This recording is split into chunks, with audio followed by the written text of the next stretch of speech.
Yo. So I've been getting this question a lot lately, which is if institutions or the composite man, etc., which I'm so glad that so many people use the composite man. It's pretty cool. But if they know that retail knows about their strategies, right, through the accumulation / distributions, supply and demand, volume profiles, if we understand their strategies, which in turn, in a lot of ways, and I don't know if it's 100% this, but in a lot of ways comes out to their algorithm, right? Their algorithm begins to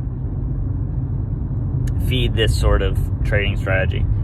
If we know that, then why would they not change it so that they could,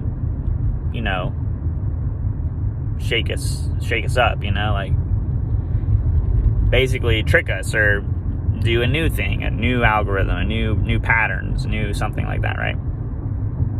My answer to this, and obviously I don't know everything in the world. This is a big question. Like if you look at a lot of charts, this is a very big question. If you look at the SPX chart from the Great Depression, the Great Depression sell-off is like a sell climax, and there was an accumulation, and then after World War II, there was a markup phase in the market. So this question is a big question. There's a lot of context. I think that in my opinion, the Wyckoff theory was made by a guy who was studying markets, right? He is not the composite man, or at least we don't think he is. He is not the person who designed these trading strategies for these institutions. It was him studying the strategies that institutions use. And the reason that they use them is because they work.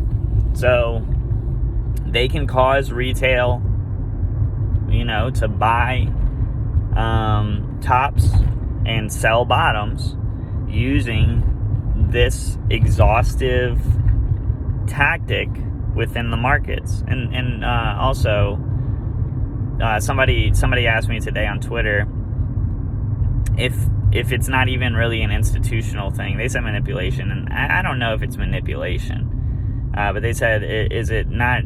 If this is the case, and you can go back and look at that Great Depression into World War II chart and find that accumulation, right? Is it not human nature rather than institutional? He used the word, what did I just say? Institutional manipulation. Which I responded, I said, I don't know if it's manipulation, but if you would coin it as manipulation, but institutions and big money, smart money, composite man, they're the only ones that have the ability to provide the buying and selling pressure to cause a price rally in either direction, right? So to cause a major sell-off or to cause a euphoric rally to the upside, they are the ones who buy that bottom that causes the reversal in price, and then retail joins the party afterwards, right? So once retail sees the volume and they see, the price running, they're like, oh man, they got to join in, and then the volume really becomes heavy because then everybody's joining the party until institutions decide that the party's over and they want to cause that major sell-off, right? So hopefully that adds some context to like the way that I'm at least thinking about Wyckoff and how this all works. I mean, I don't know if it's manipulation, you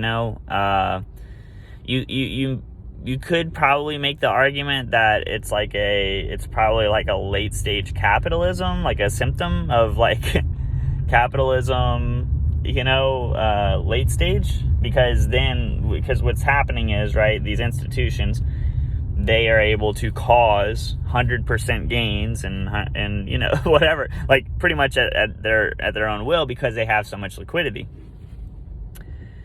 So like that, may be the thing. what I'd say is I don't think that they're going to change the strategy because the strategy works. And not enough retail is ever going to get, is ever going to spend. If I was to show like the average person that doesn't watch my channel or whatever, and isn't really interested in markets at all, but they just FOMO into Dogecoin or something the next time that it rallies, if I was to show them this Wyckoff thing, they're just gonna kind of probably think that I'm like a conspiracy theorist or something, which I very well could be, I suppose. But they're not gonna sit there and go, wow, I've been, blah, blah. So then put that on the large scale and put me in front of 100 million people or whatever.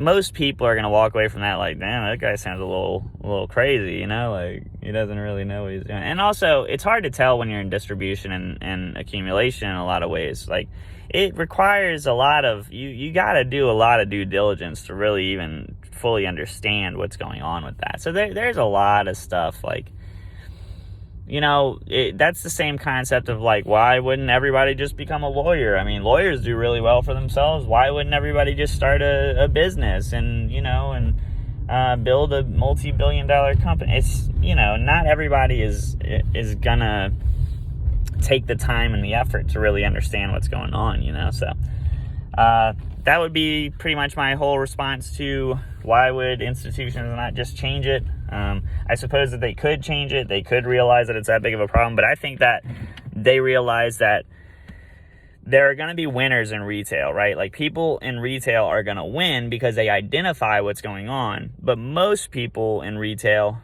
they're going to be able to take advantage of. They're going to have chasing them left and right as they continue this liquidity cycle that they're doing. And like, at the end of the day, I only have like 30,000 followers or something like that across platforms.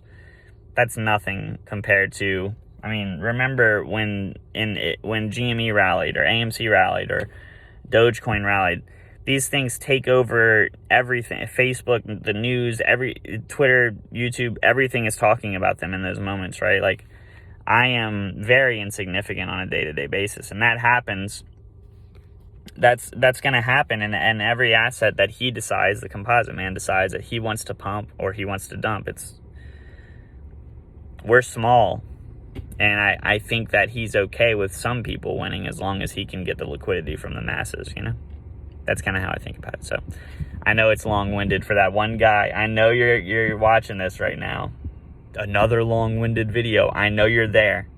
Drop that comment down below. Let me know that it was long-winded, but hopefully this kind of gives you a look into my brain or whatever. I could be totally wrong, but that's just how I see it.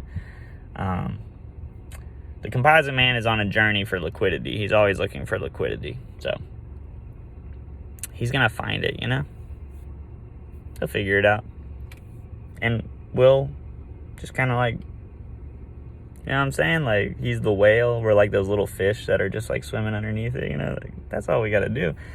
If he makes $1 billion and we just make like $1 million swimming underneath him on a trade, I'm okay with that, He's got corporations and shit he's got to keep afloat. Anyway, all right, y'all, take it easy.